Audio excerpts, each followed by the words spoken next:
Salam alaikum. Alors, le deuxième exercice de la série, toujours les systèmes linéaires, la résolution. Là, nous avons des systèmes à paramètres. D'accord? Nous avons le premier système. Donc, c'est la même chose. Nous avons trois équations là encore et trois inconnus x, y, z. C'est un système qui n'est pas homogène. Et donc, la particularité, c'est que c'est un système à paramètres. D'accord? C'est un système à paramètres. Donc, on va le résoudre. On va chercher toujours le premier pivot. Ici, c'est le x. La première inconnue, c'est x et son coefficient, c'est a. Si on laisse ici l'équation, on doit a peut être nul comme elle peut ne pas être nul. Donc, il faut discuter. Pour éviter la discussion, on peut permuter soit avec la deuxième équation, soit avec la troisième équation. Ici, nous avons permuté avec la troisième équation. D'accord? Alors, nous avons obtenu ce système. On a laissé la deuxième équation. On a maintenant notre première équation avec une première inconnue x avec un coefficient égal à 1. C'est donc un pivot. Et donc, on va essayer d'éliminer les x dans les autres équations. Donc, pour la deuxième ligne, pour éliminer x, il suffit de faire la différence. Pour la troisième ligne, pour éliminer le x, il faut retrancher moins a, la première ligne. D'accord? Bien sûr, c'est une opération permise parce qu'on a multiplié LA par moins a. On obtient ce système. D'accord?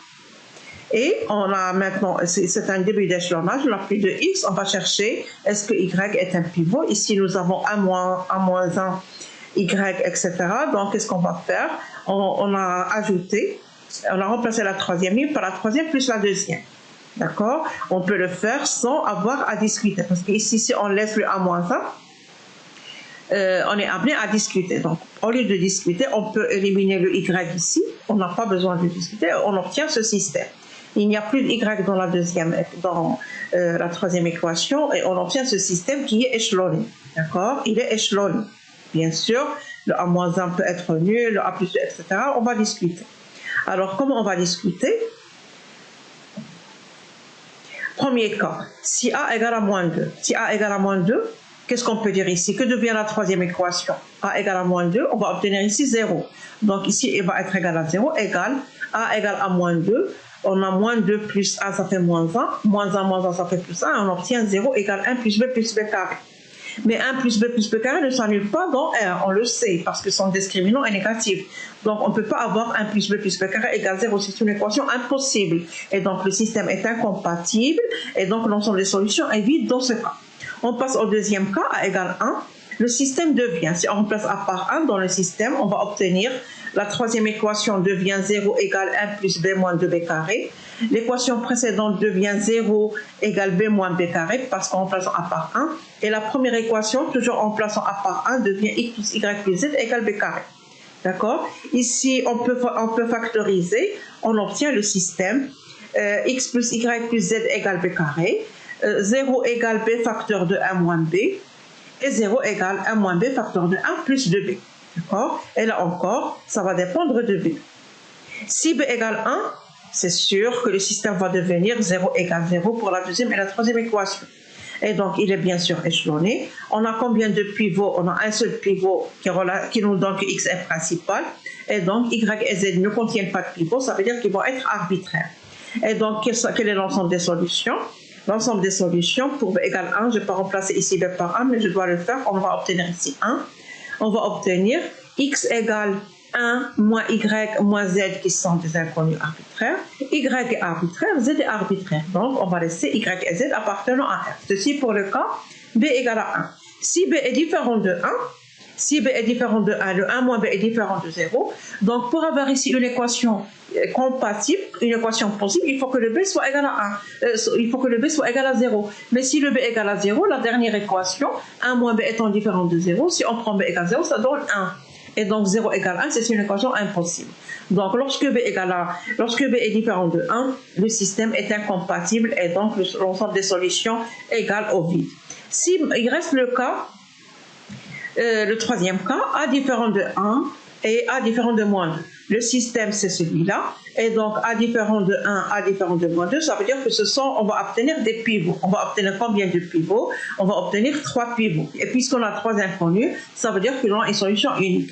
On va rechercher les inconnus en remontant, en commençant par z, ensuite y, ensuite x. Et ça nous donne l'ensemble des solutions, c'est le singleton qui est formé par l'unique triplet x, on met la valeur x obtenue, la valeur de y obtenue et la valeur de z obtenue. Maintenant, la résolution du sigma 5. Sigma 5, c'est un système 4 équations et 3 inconnues avec un second membre qui est formé par des paramètres A, B, C et D. D'accord? Alors, on va chercher le premier pivot, c'est X ici qui a pour coefficient 1, donc c'est un premier pivot et une première inconnue principale. On va garder la première équation et on va éliminer les X des autres. Ici, il n'y a pas de X, donc on va laisser la deuxième équation. La troisième équation, en éliminant le X, ça veut dire on va le remplacer par moins 3L1. Et la dernière, pour éliminer le X, on va remplacer par la somme et on obtient ce système. Bon, il n'est pas très bien écrit, il faut écrire normalement les Y au-dessus des Y, les Z au-dessus des Z, mais j'ai eu un problème, donc c'est pas clair. Vous pouvez le rectifier vous-même. Maintenant, on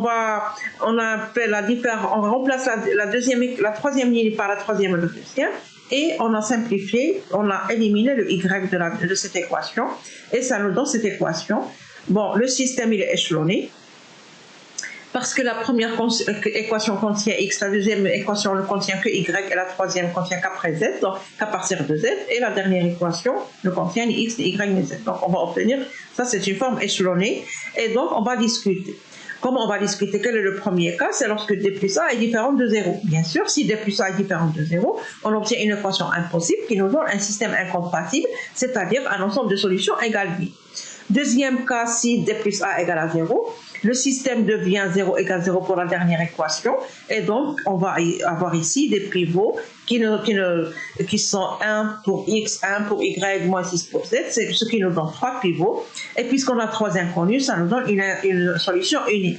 Pour trouver cette solution unique, il suffit de trouver d'abord Z, la dernière inconnue, ensuite Y, et ensuite à la fin Z. À la fin X.